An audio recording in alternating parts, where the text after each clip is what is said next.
Hai, kembali lagi di channel tutorku. Pada pertemuan sebelumnya, kita sudah mengenal sedikit tentang simulasi dan komunikasi digital. Untuk video pembelajaran kali ini, kita akan belajar tentang materi peta minda. Tujuan pembelajaran untuk pertemuan kali ini adalah siswa mampu memahami, menjelaskan, dan mengaplikasikan konsep peta minda dalam sebuah masalah. Jadi, apa sih peta minda itu? Ayo kita mulai mempelajarinya. Pernahkah kalian bingung memahami materi pelajaran di sekolah? Atau bosan ketika mencatat materi-materi pembelajaran yang sangat banyak? Salah satu solusi dari permasalahan tersebut adalah dengan menggunakan teknik peta minda dalam pembelajaran. Peta minda adalah sebuah gambar yang menjelaskan struktur konsep yang saling berkaitan antar konsep lainnya. Teknik ini membantu kita untuk memahami suatu hal yang kompleks cukup dengan satu gambar saja. Peta minda diperkenalkan pertama kali oleh Tony Buzan pada tahun 1974. Menurut Buzan, terdapat beberapa manfaat dari penggunaan peta minda, antara lain: yang pertama, merangsang bekerja otak kiri dan kanan secara sinergis. Yang kedua, membantu mengalirkan gagasan tanpa hambatan. Yang ketiga, membuat rencana atau kerangka cerita. Yang keempat, mengembangkan sebuah ide. Yang kelima, membuat perencanaan sasaran pribadi. Yang keenam, meringkas isi sebuah buku. Dan yang terakhir, menyenangkan dan mudah diingat. Teknik peta minda bisa diaplikasikan dengan cara manual, yaitu menggambar secara langsung di kertas, ataupun kalian bisa menggunakan aplikasi komputer seperti Microsoft Visio, FreeMind, ataupun Xmind. Nah, kita sedang pelajari pengertian peta minda, manfaat peta minda, dan secara singkat mengenai peta minda. Lalu, bagaimana langkah-langkah membuatnya? Ayo langsung aja kita cek tutorialnya. Sebelum kita memulai membuat peta minda, silakan persiapkan terlebih dahulu media yang akan kalian gunakan. Jadi jika kalian ingin menggunakan teknik manual, kalian persiapkan kertas dan alat tulis. Sedangkan kalau kalian ingin menggunakan teknik digital, kalian bisa download aplikasi Xmind di Google Play Store dan App Store.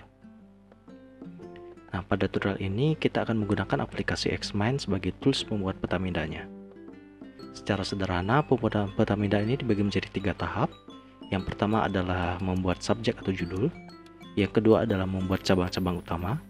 Yang terakhir adalah mengembangkan cabang-cabang utama tersebut sesuai dengan kebutuhan kita. Pada tutorial ini kita akan mencoba membuat peta minda dengan tema COVID-19. Nah, ini adalah tampilan awal dari aplikasi Xmind yang bisa kalian download di Google Play Store ataupun di App Store.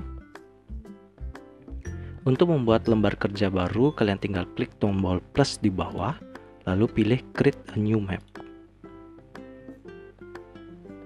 Nah, setelah itu akan tampil Central Topic. Central Topic ini adalah judul utamanya.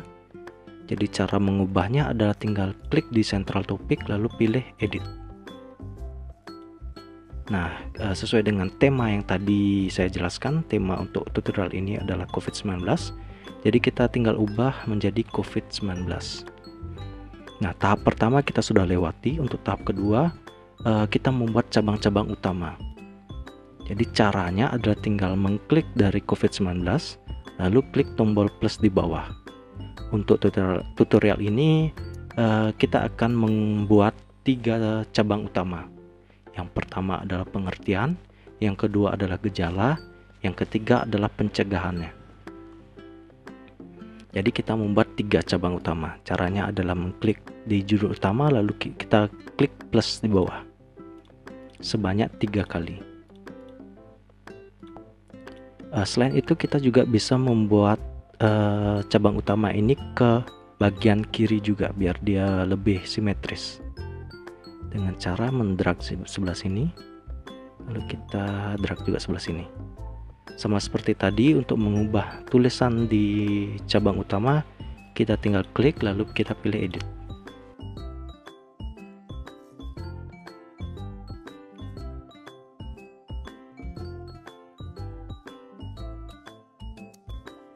Nah, kita sudah memiliki 3 cabang utama. Ada yang pertama adalah pengertian, yang kedua gejala, dan terakhir ada pencegahan. Selanjutnya kita masuk ke langkah yang ketiga, yaitu mengembangkan kembali cabang-cabang utama ini sesuai dengan kebutuhan kita. Di pengertiannya ini kita kembangkan kembali, lalu ada di gejala ini kita kembangkan kembali lagi sesuai dengan kebutuhan kita.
Nah, tutorial berikutnya kita coba untuk mengekspor dari Petamida ini. Jadi Petamida ini dia baru tersimpan di aplikasi Xmind kalian. Nah, untuk mengirimkan Petamida ini ke orang lain, kita perlu mengekspornya atau membuatnya menjadi bentuk lain atau format lain. Caranya adalah dengan mengklik tombol ini, titik 3 ini. Setelah itu kita pilih share. Nah, selanjutnya ada 3 pilihan. Kalian bisa share dengan format Xmind. Jadi formatnya langsung format aplikasi ini. Selanjutnya ada format PNG. PNG itu adalah format berbentuk gambar. Sedangkan PDF itu berbentuk dokumen. Jadi kalian bisa pilih ketiga format ini. Untuk tutorial ini kita akan mencoba mengekspor dengan menggunakan format PNG. Nah, selanjutnya di sini karena kita tidak menggunakan aplikasi yang berbayar, kita bisa mengklik with watermark. Selanjutnya pilih OK. Nah, selanjutnya akan langsung muncul tempat yang akan kita share. Kalau misalnya kalian ingin share di Google Classroom, kalian tinggal klik Classroom aja. Nah, jadi sekian materi teori dan tutorial pada video kali ini. Untuk pembelajaran berikutnya, kita akan membahas mengenai logika dan algoritma. Sampai jumpa untuk video berikutnya. Remain curious and keep learning.